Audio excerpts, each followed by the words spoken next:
नमस्कार मंडळी, आज आम्ही निघालो आहोत पुण्यामधील ऐतिहासिक वाडा बघायला। दुपारी आम्ही पुण्यामधील दुर्वांकूर थाली खायला निघालो। मस्त पेटपूजा करून आम्ही पोहोचलो शनिवार पेठेतील टिळक वाड्यात। स्वराज्य हा माझा जन्मसिद्ध हक्क आहे आणि तो मी मिळवणारच, ही फक्त घोषणा नव्हती, तर भारतीय स्वातंत्र्य लढ्याच्या नव्या पर्वाची सुरुवात होती। वाड्यात प्रवेश करताच टिळकांच्या आयुष्यातले 2 खास प्रसंग रेखाटण्यात आले आहेत।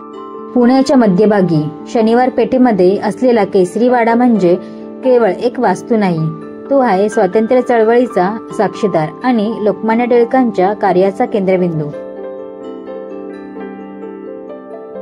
इसवी सन 1894 साली लोकमान्य टिळकांनी हा वाडा विकत घेतला आणि याच ठिकाणी केसरी या मराठी वृत्तपत्राचं कार्यालय सुरू केलं।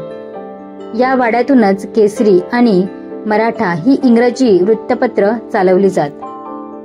आजही या वाड्यात टिळकांची हस्तलिखित वापरलेली खुर्ची, टेबल, कपडे आणि ऐतिहासिक वस्तू जतन करून ठेवलेल्या आहेत।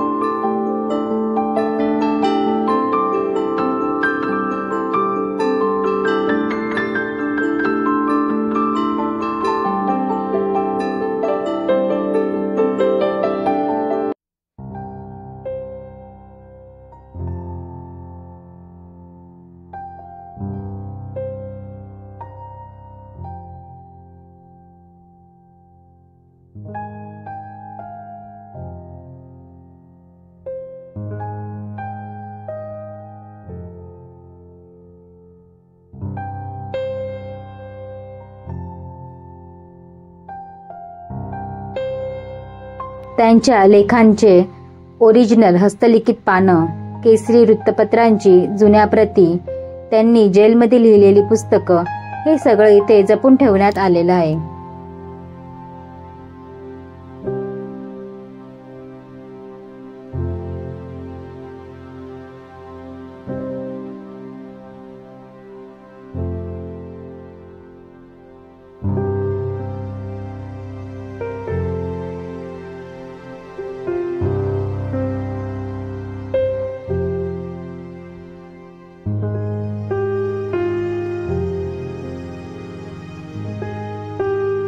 या वाड्याच्या भिंती देखील इतिहास बोलतात।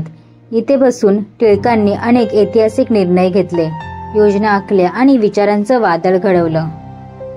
सार्वजनिक गणपती उत्सवाची सुरुवातही केसरी वाड्याशीच जोडलेली आहे। टिळकांनी धार्मिकतेला सामाजिक एकतेसाठी वापरायचं ठरवलं आणि इथेच पहिल्यांदा सार्वजनिक गणेशोत्सव साजरा झाला।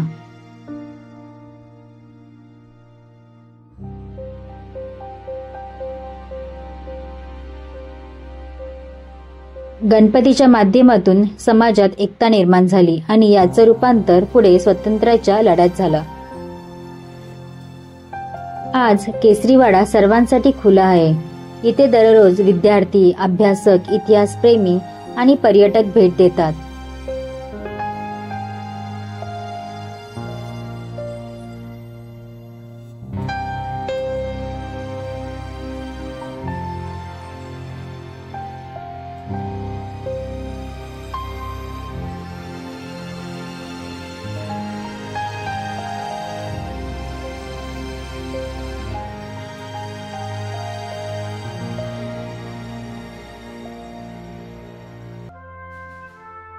केवळ एक पर्यटन स्थळ नाही, तर एक प्रेरणास्थान आहे, जिथे शब्दांनी क्रांती केली आणि विचारांनी स्वराज्य घडवलं।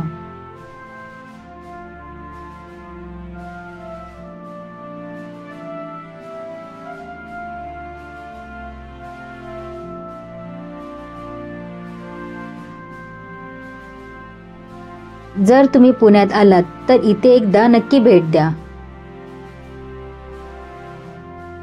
तुम्हाला जर हा व्हिडिओ आवडला असेल तर नक्की लाईक आणि कमेंट करा। परत भेटूया पुढच्या व्लॉगमध्ये। तोपर्यंत अशाच ऐतिहासिक वास्तू बघण्यासाठी चॅनलला सबस्क्राईब करायला विसरू नका.